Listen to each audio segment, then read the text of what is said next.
And now for our feature presentation. Ladies and gentlemen, may I have your attention, please?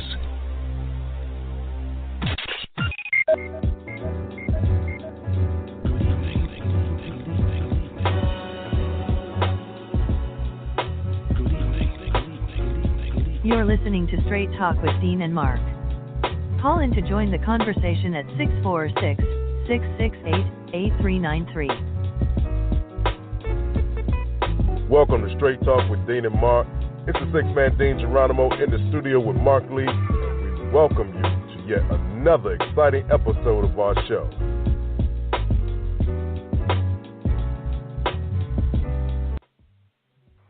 Ladies and gentlemen, good evening. Welcome again to another Monday night.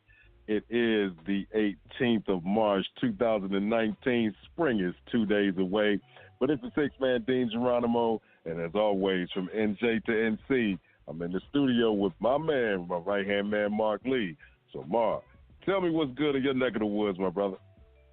Well, you know, a lot's going on in this neck of the woods. We got a women's event that we do every year at the Haytide. It'll be coming up on this coming Saturday, and then my good friend Renee Nixon, she's got a play called Worried, and she's done a revamp version of it, so it's Worried 2.0, and she'll be doing that play after the women's event. The women's event is a combination of a variety of things. It's poets, it's dance, it's just a real celebration of women in the community, and I've done that event a number of times, and I can tell you it's definitely worth checking out. And this past Saturday, you know, your boy Deshaun, he was at it again. He was having his regular poetry slam, and this time he brought in some musicians, brought in a poet out of, I believe, Florida, who was a real powerful poet and everything.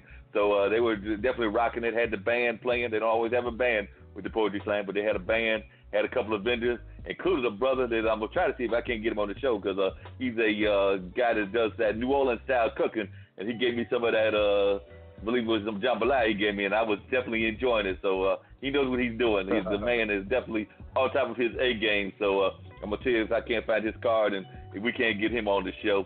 And then, of course, you know, everything's going on in the world. I was glad to see that a lot of teams that I am good friends of or have a ties to in one form or another, they did make the dance. You know, Duke and Carolina will be number one seeds representing different parts of the country. Virginia will also be a number one seed.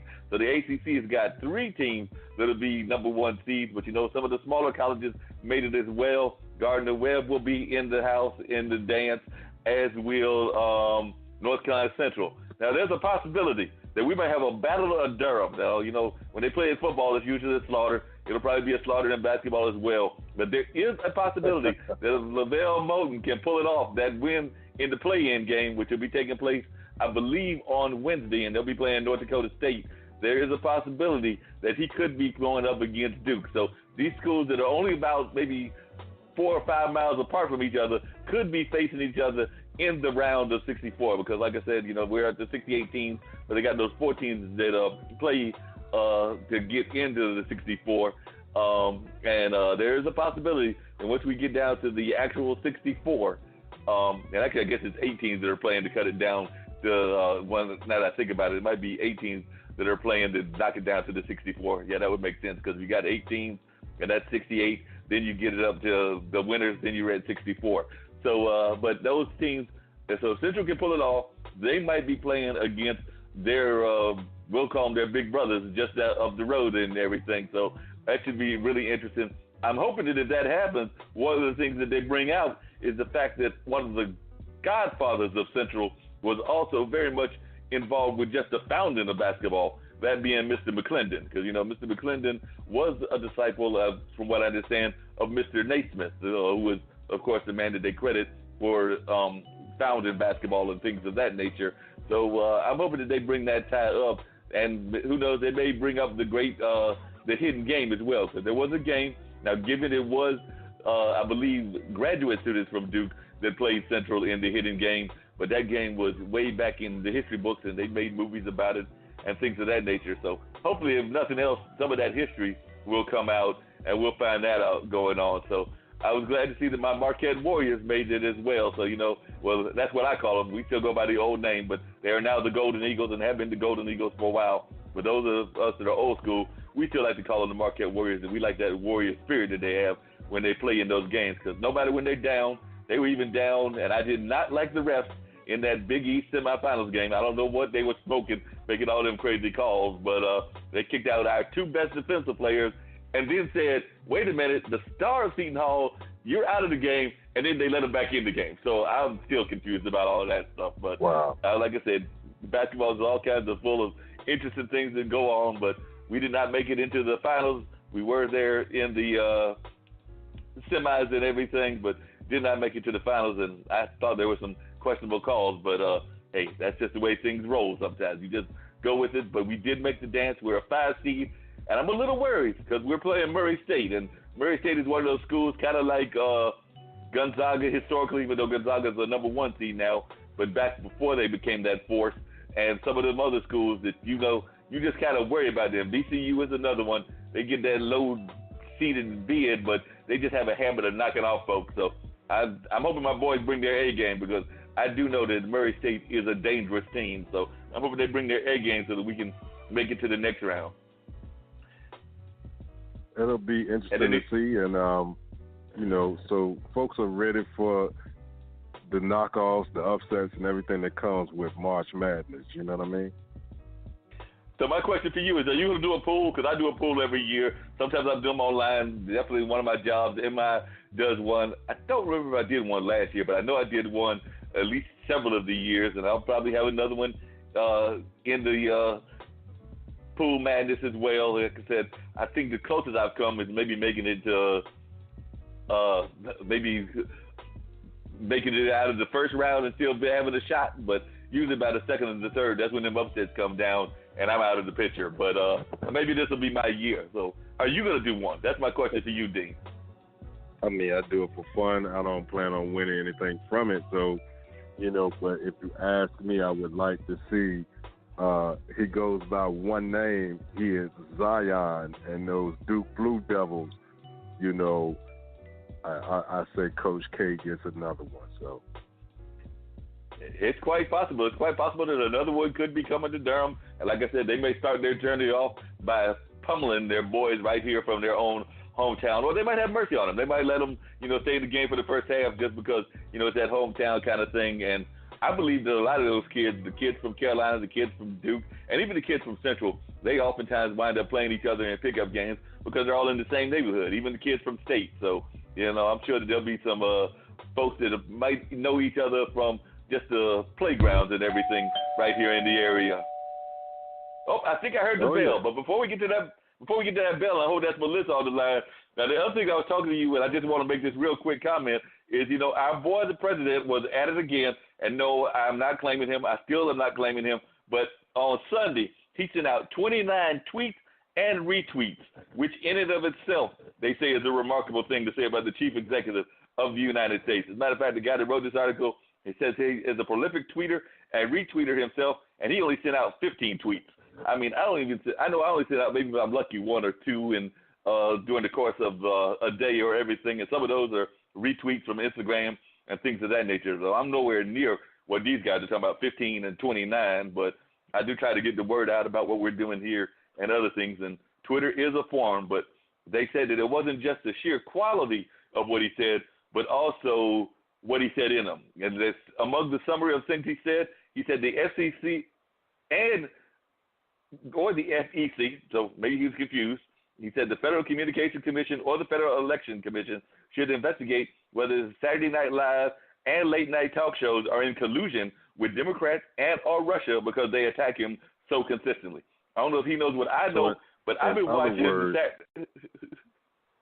In other words, he's tweeting nothing.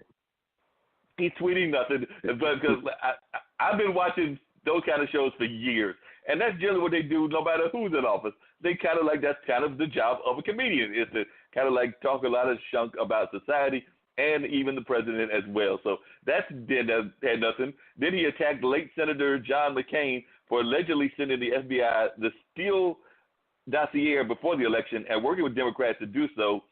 Also, Trump called McCain, who, it's worth noting, is dead, last in his class at the U.S. Naval Academy. So he's over here screwing somebody that's already dead, and now he's urging Fox News Channel to reinstate Jeanine Pirro after she was suspended for questioning the patriotism of Democratic Representative Ilhan Omar of Minnesota, who is Muslim. So that's just some of the things that he's been putting out there. A lot of nonsense, it sounds like. So he's been he also alleged that Democrats tried to steal a presidential election, calling it the biggest scandal in the history of our country. I think he might be the biggest scandal in the history of our country, but yeah, he just had a lot of nutty things to say and things that made absolutely no sense whatsoever. Well, like the old folks used to say, worthless people do worthless things, but we go get into some worthwhile conversation in just 1 second. Bass players, best thing you can do for your overall sound. You've got to see this. New Bass Tone Incorporated makes Nightwalker bass guitar tube preamps. This preamp will give your sound such a boost, it's just incredible. Try it today. Try it today now. A great sounding bass guitar will make for a great sounding band. Make your band sound at its best. Best thing you can do for your bass guitar sound. NewBassTone.com. NewBassTone.com. All right, it's good evening. Thank you for calling Straight Talk with Dean and Mark. Who's on the line? Tell us where you're from. Melisa Harville-Lebron, and I'm straight out of New York. How are you doing? Good evening. Melissa, we're so glad to have you on this show. I'm so glad that you are representing the New York area. Now, one of the things that I just found amazing about you is the fact that, and I'm just curious as to how you decided to get into this, because last week we had T. Naomi Lucas on, who decided to form a liquor company, and of course she acknowledges that even the liquor company came out of there was a tie between liquor and NASCAR and things of that nature. But you are, as far as I know, the first sister to own your own NASCAR company. So I want to know what made you decide that you wanted a NASCAR company of all things. Well, I'm not the very first. There are co-owners. I'm the first sole owner to own a NASCAR team.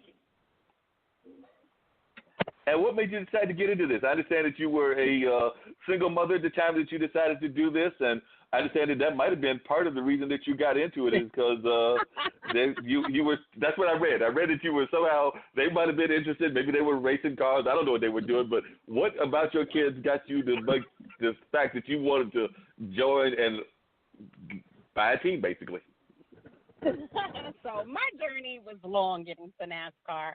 My background is originally in the entertainment industry, and I was asked to do an artist development deal on an aspiring singer that had some interest in coming into NASCAR. And they were having some issues with NASCAR with marketing, and I developed a 15-page marketing degree. And it's basically, I just applied what I had learned in the music industry. We took a meeting with the executive team in NASCAR, the president of diversity, their lead general counsel, and the vice president of operations. And they did love my marketing plan, but we weren't able to continue with the driver. But the entire time that I was working on this project and learning what I could about it, my two sons, Eric and Nico, who the team is named after, they were in the background consuming every single thing that they could about NASCAR. And it's like I would come home from my office, and they were like the first at the door to tell me, what was the new stat and what they had learned. And they're very close in age, so they're highly competitive. So it was like this back and forth thing, like who knew more about the sport. And then we got invited to a NASCAR experience, and I said, this is an opportunity to show them that there's more to the sport than just, playing some video games in the comfort of their own home. And I've always been one to encourage the boys. And at the time, they were both recovering from injuries that they had sustained in sports. Eric had a level 3 concussion, and Nico had torn his ACL. So, of course, being a doting mom, and always wanting to support, I had seen that sparkle come back in them, and I hadn't seen anything that they were excited about in quite some time after their injuries. So when we got to the NASCAR experience, I'm, the doting mom, running back and forth with the video camera and the cell phone, and I tripped into a NASCAR official that was there giving a tour. So, of course, I don't look like the landscape, and he wanted to know exactly what I was doing there. So, I proceeded to tell him that, I was there for my two sons.